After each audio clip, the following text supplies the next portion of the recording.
Nous sommes redevables au Dieu Tout-Puissant qui donne l'être, le mouvement et la vie.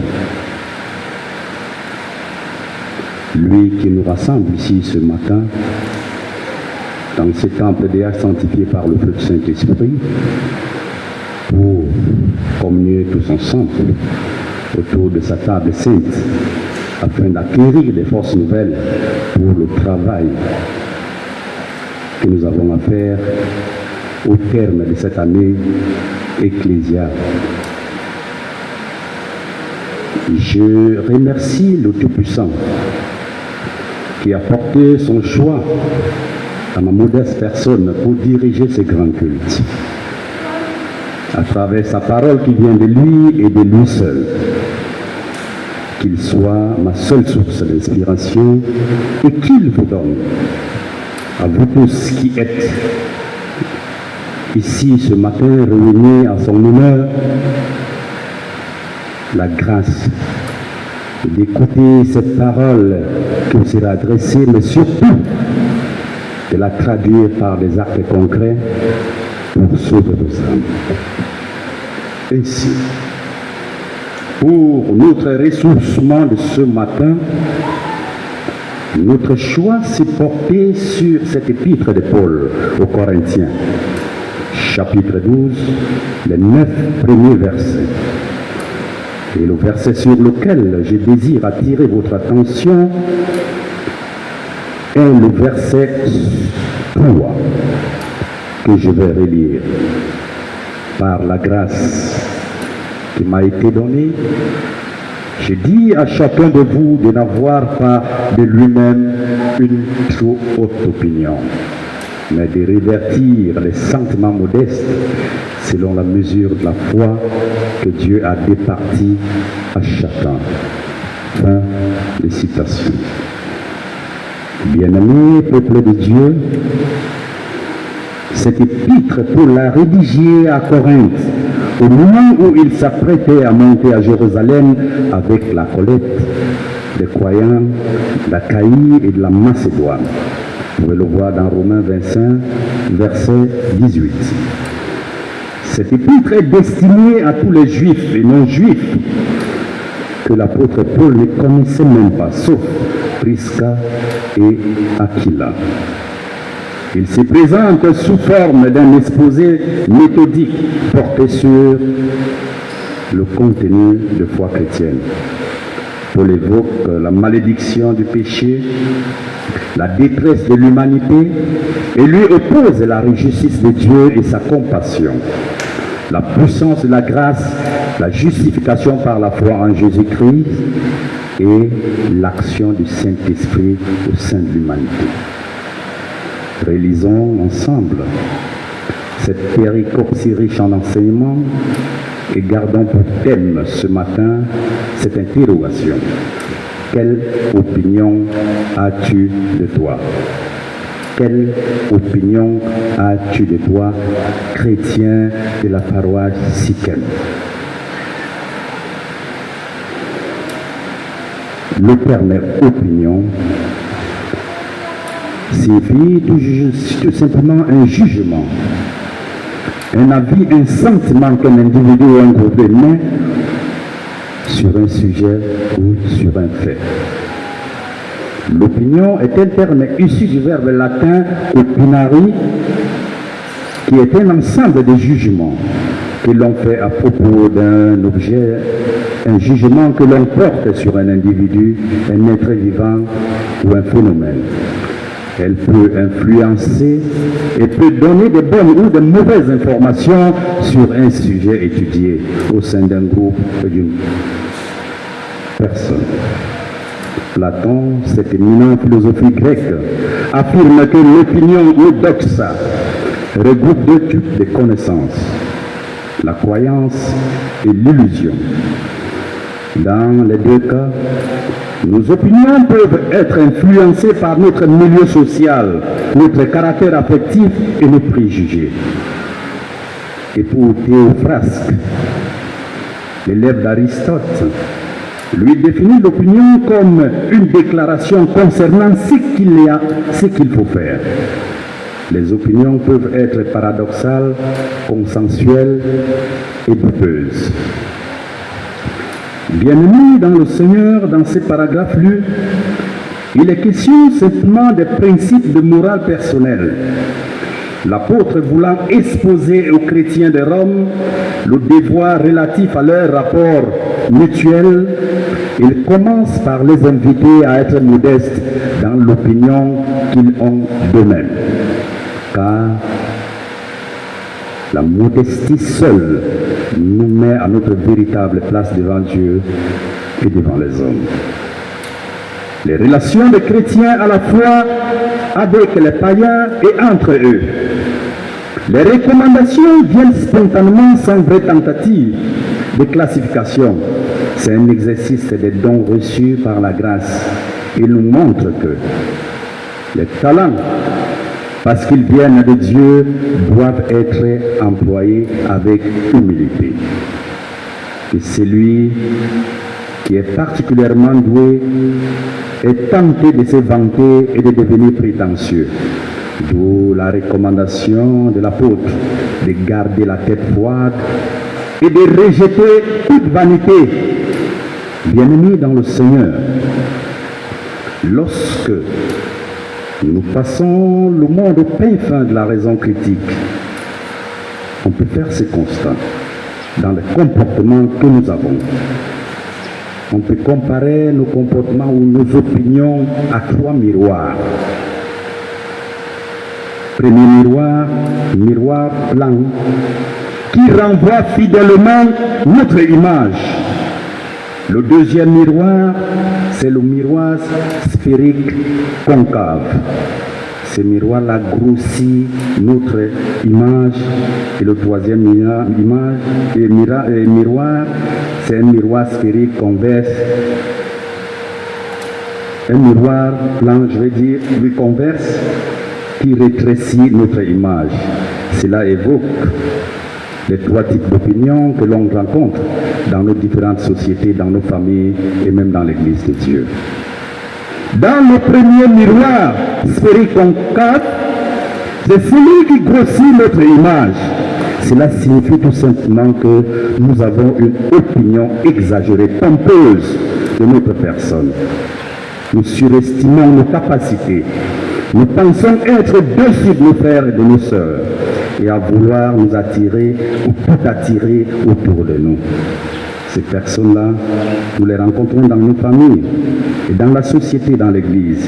Ils sont hautains, orgueilleux. Ils s'enflent et se comparent et ne se comparent qu'à eux-mêmes. Et l'apôtre Paul nous exhorte à avoir des saines pensées, c'est-à-dire ne pas avoir une haute opinion de nous-mêmes, penser agir sagement, borner nous viser à la mesure du don que Dieu nous accorde, car un seul est conducteur et un seul captive nos intérêts et nos passions. Christ. C'est lui qui doit et qui nous attire tous vers lui. L'apôtre Paul, s'adressant ici à ceux qui ont la charge de surveiller le troupeau de Dieu, dit: paisez le peuple de Dieu qui est sous votre garde, non par crainte, mais volontairement selon Dieu. Non pour le gain sordide, pour un gain sordide, mais avec dévouement. Non comme dominant sur ceux qui vous sont échus en partage, mais en étant modèle dans le troupeau. Bien-aimés, dans le second miroir, nous pouvons nous dévaloriser, réduire notre propre personne à la plus simple expression. Nous considérer comme des gens pas importants dans la société, inutiles. Et ça, ce n'est pas la recommandation de l'apôtre, d'avoir une opinion basse de nous-mêmes. Et cette deuxième catégorie de personnes, nous la rencontrons également dans toutes nos sociétés, des couches de la société, dans nos familles, dans nos réunions, et même dans l'Église de Dieu. En se dévalorisant, ils cherchent à fuir les responsabilités ou à échapper à un service que le Seigneur nous a convié dans son Église. Nous nous regardons dans un miroir sphérique convexe, miroir qui est rétrécissant, qui nous aide à nous trouver des excuses, des alibis, ou à se poser des questions. Comment le Seigneur pourrait-il m'utiliser à son service? Tant de croyants sont plus compétents, plus intelligents, plus pieux, plus formés. Cela revient, bien-aimés dans le Seigneur, à nous voir tout petits, insignifiants, inaptes au service. Autant dire que le Seigneur s'est trompé en nous appelant à son service. En fait, avoir une piètre estime de soi est une façon, un manque d'obéissance ou de pensée injuste. C'est la méconnaissance de la puissance de Dieu, de son amour et de sa royauté. L'apôtre nous recommande d'avoir la mesure de la foi que Dieu a départie à chacun de nous. De penser de manière à avoir des saines pensées, pas avoir des hautes opinions de nous-mêmes. Non plus une basse opinion, mais plutôt nous regarder dans un miroir blanc. Un miroir blanc, c'est ce miroir-là qui donne, qui montre notre propre image, ce que nous sommes, ce que nous faisons. Le miroir blanc est un miroir qui renvoie une image confort fidèle à la réalité que nous sommes. Comme ce miroir, la Bible montre la juste dimension des enfants de Dieu. C'est l'instrument que Dieu utilise, non seulement pour nous sauver, mais aussi pour éviter que nous gâchions notre vie. Nous y discernons la volonté de Dieu quand nous la lisons en croyant. Nous ne nous sentons ni inutiles, ni plus importants, ni même plus intelligents que nous le sommes. Soyons satisfaits, bien-aimés dans le Seigneur, de la place que Dieu nous a donnée dans le corps du Christ. Acceptons nos limites. N'aspirons pas à aller au-delà de nos capacités. Cependant, cherchons à exercer les dons que Dieu nous a donnés avec humilité, mais aussi avec toute la foi qu'il nous fournit à chacun. La saine attitude se fonde sur le fait de la gratuité de ces dons de Dieu, en même temps que l'interdépendance mutuelle, chacun selon la mesure de la foi que Dieu lui a répartie. Cela veut simplement dire qu'un chrétien ne doit pas être orgueilleux, mais régler sa conduite avec modestie, reconnaître ses limites, ses compétences et sa place avec modestie sur la grâce qu'il a reçue de notre Seigneur Jésus-Christ. Bien-aimés dans le Seigneur, après avoir brossé sommairement ces trois tableaux, la question nous est posée. Dans quel miroir te regardes-tu? Un miroir plan qui donne fidèlement ton image, un miroir converse, sphérique, concave, qui grossit ton image, ou bien un miroir sphérique, convexe, qui réduit ton image. Mengu kale, ipe carrière ngang, mengu le tira mole, mambe mahongol, ubwe nyuyong. Baler ke dingen ning mur binam. Lari ning mu kere mandam mes. Bolo pere salana kere tong. Ampo nandi weren ding ba ikere leman ba. Berbayi leman. Bileman ba leman bisu iye. Bale ambeng ba mu ikeng ba titi yong. Leman yono ba inti ba titi yong. Leman yono a engunda titi yong ki uyi. Wehimle Iglesia isiken wembing bana beleman ititigi iyerkeng bawe tole iyerung dal bajong liman ini yerkeng ba ibur barengar bayamu kene tongwes bayamu kene maboga mes bayamu marinjen balentang temborni ngomong ngop lipamal bangole yom yoki yo enla betonga bale batabe bangole yiyo fo isu boni bangole mamong ndimer mamong mamay malam angking bahal bagaji me ipu nabiwe ngoyang nyambayi le tinye pula le wanye atake na ninyong.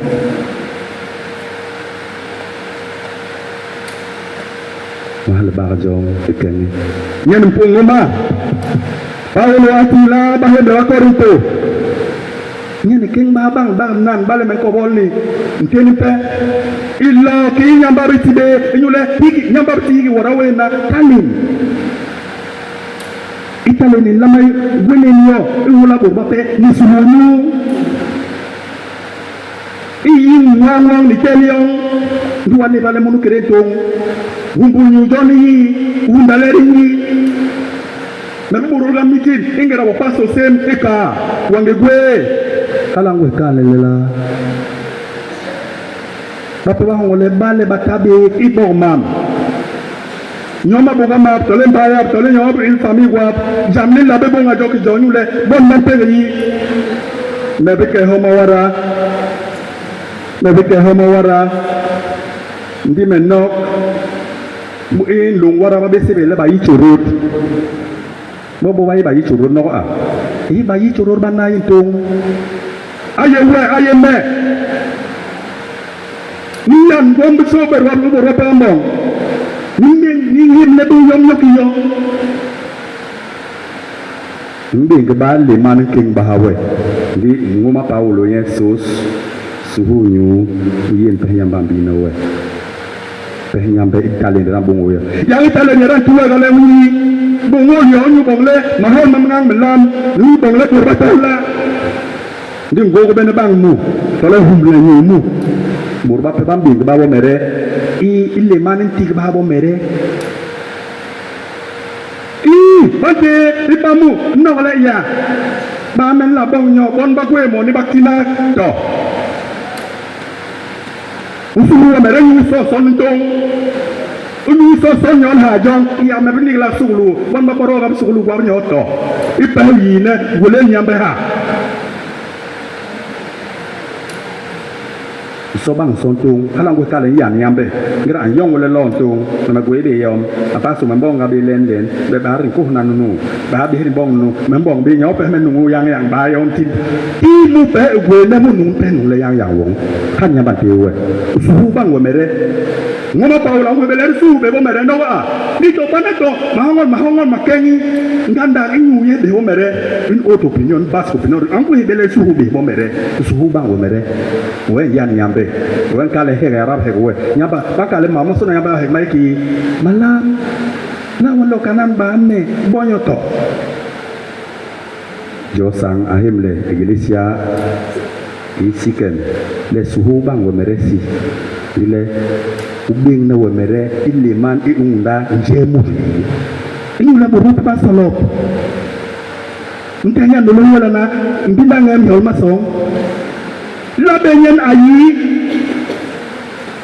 unda ni ba jong jerli la ngoma paulo ankal ni ba jong la yin hejo kire bibel nguda be lar lamaning kinje mang lama bong ingera ni tibito ang poro nyambe ni bang ni nona imbu pubi angunda be lar lama ke lama basuhunyu lama nguhil lama kon nyambe wongi lama yibele tale nyeri nyambe artibes italen itabele antiga wala ini wenyi jambu gwemoni imoni mangu ine gwele ngokento ngombe bang munyu enil borba pe tole undale ba otabe yomna be bunga gwele moni munyu mahumantung yiyeru gwe dugwe ngoni yo hedele ga ija baka so we nyu bon mamanto nyambe antu wala gwele yo nyu hola borba pe